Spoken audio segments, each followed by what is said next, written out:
Hey, people! Welcome back to the Stick Figure Historian American series. This is episode 20, and we are going to talk more about the Whiskey Rebellion.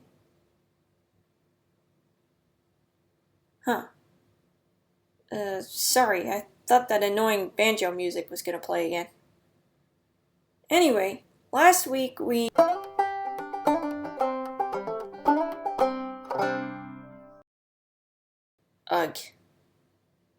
Last week, we talked about the rise of the anti-tax gang, the Mingo Creek Association, and their presiding over the 1792 convention in Pittsburgh. Today, we're going to talk more about this gang and how they operated. These guys were no empty talkers. That's what General John Neville had found out. General Neville was the federal tax inspector for the Pennsylvania backcountry. A whiskey maker himself, originally he had been against the tax on the stuff. But then he had changed his mind. Maybe he was bribed. Maybe since he was a big producer, he found out he could get a good tax discount. It didn't matter to the Mingo Creek men. From the moment Neville supported the tax, he was marked as an enemy. The gang marched down into Pittsburgh, straight to the big building where Neville was renting a space for his tax office. They told the owner of the building that he must kick Neville's tax agent out, or else. The owner didn't really want to find out what that or else meant. He barred the door and refused to let Neville's agent back in the next morning. But it wasn't just tax inspectors that the Mingo Creek men were after. They wanted to crush every bit of government interference.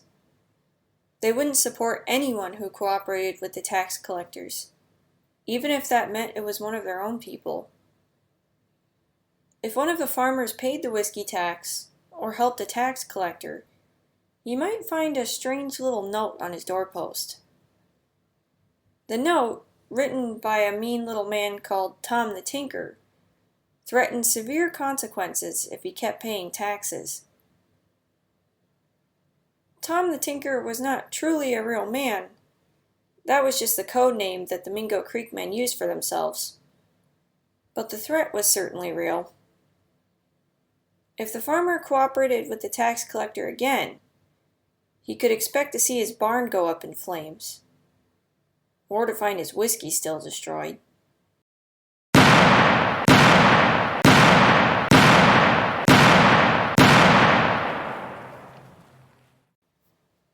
Yes, these Mingo Creek men were ruthless, and it was they who were presiding over the Pittsburgh meeting of 1792.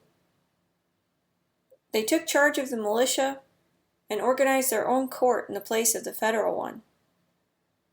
Liberty poles were raised up, one of the old symbols that had been used in the past revolution.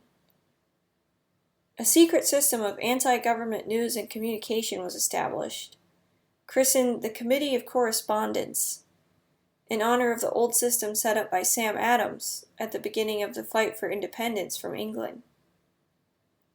For it was the memory of that fight that the Mingo Creek men wished to resurrect. That fight had failed in their eyes, but they were ready and willing to try again. The reports that came back from the Pittsburgh meeting set Hamilton to worrying as well as fuming. Could things really be that bad? Was this just a little tax protest, or were these men really thinking about overthrowing the government? There was only one way to find out. At least, only one way in Hammy's mind. He would send a spy.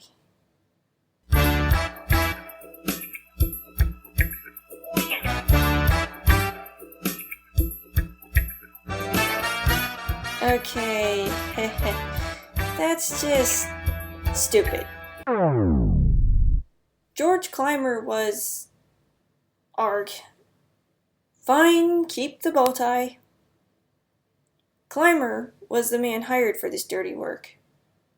Clymer, who was the head tax collector of the state of Pennsylvania. Needless to say, he had quite a few good reasons for wanting to keep his identity secret as he went snooping around the western backcountry. But things went poorly from the start. Clymer wasn't the sneakiest sort. His disguise wasn't very good, and he made so many slips that it was immediately obvious to the people in the area that he wasn't the simple traveler he claimed to be. Truth be told, Clymer was quite terrified of these whiskey rebels.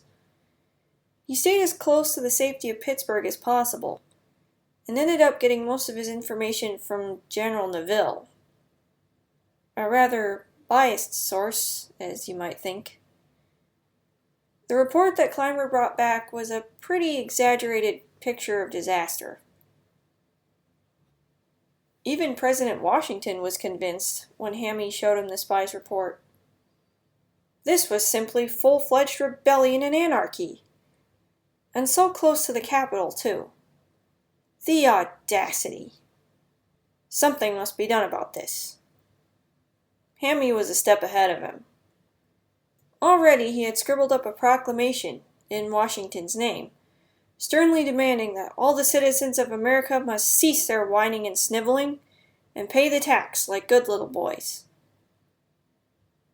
Of course, it didn't say so in those words exactly. The harsh wordage was toned down by Edmund Randolph, the Attorney General, so that it sounded something more like, "We know you are all loyal, worthy citizens of our grand republic, and that because of this, you will faithfully pay the tax, as befits your glorious duty to your country." Hammy rolled his eyes at the changes. Well, let Randolph talk how he wanted to. The point would still get across. He handed the presidential proclamation over to Washington. Washington glanced it over, signed his name to it, and just like that, it was published in the newspapers. The result? Well, Hammy was right. Randolph's niceties didn't do much to hide the true import of the proclamation against tax resisters. But the reaction was certainly opposite from what Hammy was hoping.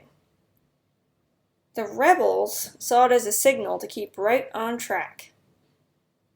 The government didn't care about them, and they didn't care about it either. In the spring of 1793, the Mingo Creek men got together and made a scarecrow, which they gleefully named John Neville. Yes, sir, they named it after that John Neville. And what's more, they took that scarecrow and they lit him on fire.